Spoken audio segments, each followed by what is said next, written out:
अस्सलामु अलैकुम वरहमतुल्लाहि वबरकातुहू। अल्हम्दुलिल्लाहि रब्बिल आलमीन, अल्लाहुम्मा सल्लि अला मुहम्मद व अला आलि मुहम्मद।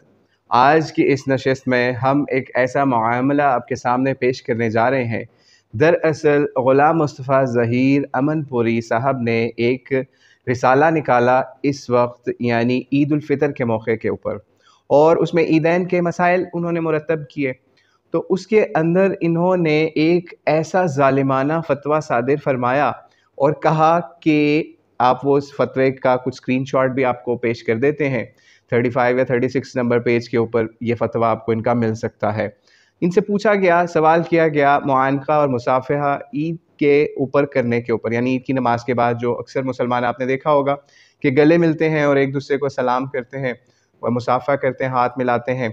तो उसके ऊपर इन्होंने ये फ़तवा सादिर किया जो अपनी स्क्रीन पर भी आपके लगाए देते हैं कि जनाब मुसाफ़हा या मुआनका को बग़ैर दलील किसी वक्त या जगह के साथ ख़ास करना इसे बिदअत बना देता है।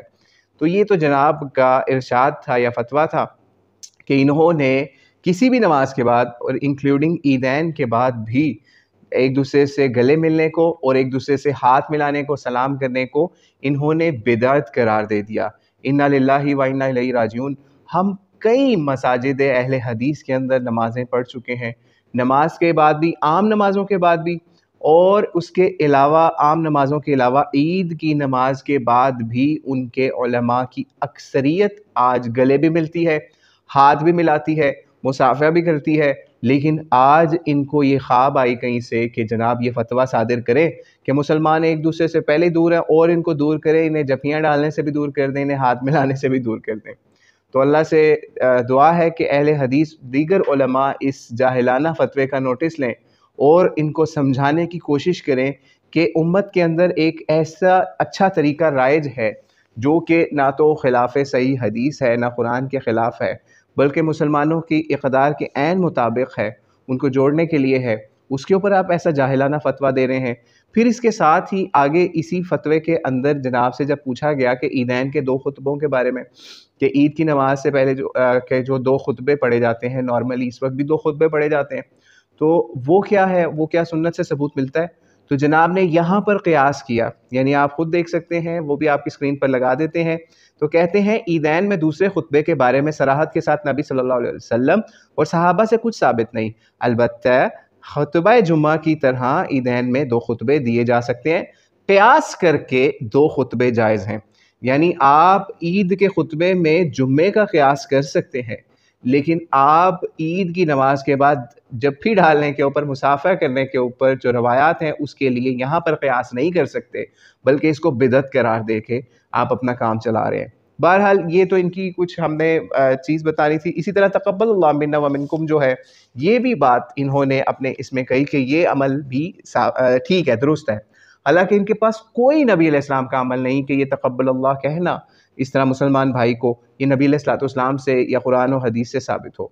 तो वो नबी अलैहिस्सलाम से एक अमल साबित नहीं है, लेकिन यहाँ पर क्योंकि अच्छी चीज़ है, अच्छे अल्फाज हैं, किसी को इस तरीके से दुआई या कलमात देना ईद मिलते वक्त, तो इन्होंने कहा ये दुरुस्त है। पेज नंबर 26 इसी फ़तवे के पेज के ऊपर, यानी जब जहाँ पे अपना उल्लू सीधा हो रहा हो वहाँ पे हर चीज़ पे क़ियास करके दुरुस्त साबित कर दो, लेकिन मुसाफ़हा करने को या मुआनका करने को बिदअत करार दे दो, सरी बिदअत करार दे दो।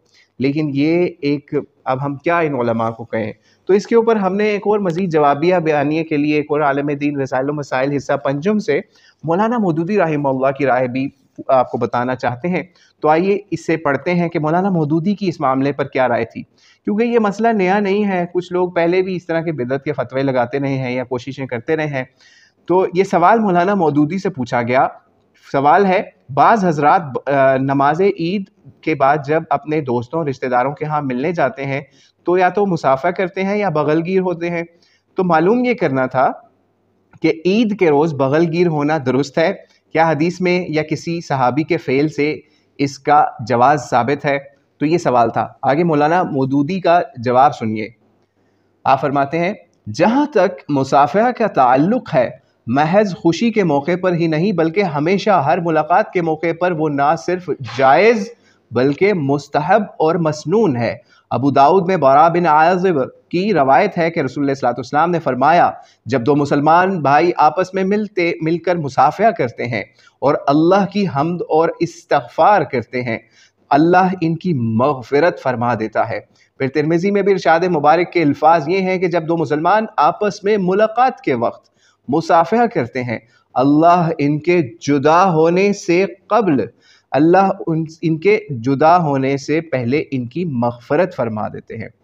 ٹھیک ہے، اور آگے پھر بتاتے ہیں مولانا مودودی، یعنی ان کا ایک دوسرے سے مصافحہ کرنا چونکہ مسلمان کی محبت اور باہمی اکرام کا اظہار ہے، اس لیے ان کی مغفرت کا موجب ہوتا ہے۔ ابو داؤد میں ذکر ہے کہ حضرت ابو ذر سے پوچھا گیا کہ رسول اللہ صلی اللہ علیہ وسلم ملاقات کے بعد آپ لوگوں سے مصافحہ فرمایا کرتے تھے؟ انہوں نے جواب دیا، کبھی ایسا نہیں ہوا کہ میں حضور سے ملا ہوں اور آپ نے مجھ سے مصافحہ نہ کیا ہو۔ اسی بنا پر مصافحہ کے بارے میں فقہاء کے درمیان کوئی اختلاف نہیں ہے، مگر معانقہ کے معاملے میں فقہاء کے درمیان اختلاف ہے۔ بعض فقہاء جن میں امام ابو یوسف بھی شامل ہیں اسے بلا کراہت جائز سمجھتے ہیں، بعض صرف سفر سے واپسی پر یا غیر معمولی موقع پر اس کو جائز اور عام حالات میں مکروہ قرار دیتے ہیں۔ امام ابو حنیفہ کے نزدیک یہ مطلقاً مکروہ ہے۔ اس اختلاف کی وجہ یہ ہے کہ معانقہ کے بارے میں احادیث مختلف ہیں۔ ترمذی میں حضرت انس کی روایت ہے کہ ایک شخص نے نبی علیہ الصلوۃ والسلام سے پوچھا، یا رسول اللہ، ہم میں سے کوئی شخص اپنے بھائی سے ملے تو کیا اس کے آگے جھکے؟ آپ نے فرمایا نہیں۔ آپ نے پوچھا اس نے پوچھا اس سے معانقہ کرے، اس کا بوسہ لے؟ آپ نے فرمایا نہیں۔ اس نے پھر پوچھا کہ کیا اس کا ہاتھ پکڑ کر مصافحہ کرے؟ آپ نے فرمایا ہاں۔ ترمذی میں ایک اور روایت ہے جس میں حضرت عائشہ فرماتی ہیں کہ جب زید بن خالد بن حارثہ مدینے پہنچے تو انہوں نے آ کر ہمارے گھر کا دروازہ کھٹکھٹایا اور رسول اللہ صلی اللہ علیہ وسلم جلدی سے اٹھ کر باہر تشریف لائے، انہیں گلے سے لگایا، ان کا منہ چوما۔ ابو داؤد میں حضرت ابو ذر کا بیان ہے کہ ایک مرتبہ حضور علیہ السلام نے مجھے طلب فرمایا تو میں گھر میں موجود نہ تھا، بعد میں جب مجھے معلوم ہوا کہ حضور علیہ السلام نے مجھے یاد فرمایا ہے تو میں خدمت مبارک میں پہنچا اور آپ نے مجھے گلے لگایا۔ ان روایات کو مولانا مودودی کہتے ہیں، ان روایات کو جمع کرنے سے معلوم ہوتا ہے کہ رسول اللہ صلی اللہ علیہ وآلہ وسلم عام طور پر صرف مصافحہ پر اکتفا کیا کرتے تھے، معانقہ آپ کا عام معمول نہیں تھا۔ البتہ کبھی کبھی کسی خاص موقع پر آپ نے معانقہ فرمایا ہے یا فرما لیا ہے، جو اس بات کی دلیل ہے کہ یہ فعل ناجائز بھی نہیں ہے۔ ترجمان القرآن فروری 1966 کے اندر یہ جواب مولانا مودودی کا اس مسئلے پر شائع ہوا، جسے ہم نے رسائل و مسائل حصہ پنجم سے آپ کے سامنے پڑھ کر سنایا۔ تو یہ تو اب ہمارے سامنے مولانا مودودی کا بھی موقف آ گیا۔ پھر اسی طرح اہل حدیث مساجد کے اندر عمومی موقف بھی یہی آیا کہ وہ لوگ نماز عید کے بعد بھی مصافحہ بھی کرتے ہیں، معانقہ بھی کرتے ہیں، گلے بھی ملتے ہیں، اور پوری دنیا میں یہ چیز رائج ہے۔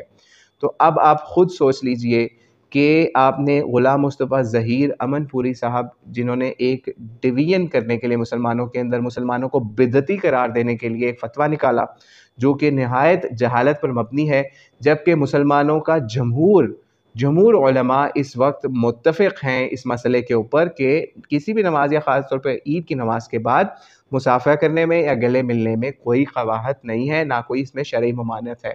تو اللہ سے دعا ہے اللہ ہمیں جوڑنے والے علماء عطا فرمائے، یوں بدعتی کے فتوے لگانے والے علماء سے ہمارا اللہ کریم حفاظت فرمائے۔ السلام علیکم ورحمۃ اللہ وبرکاتہ۔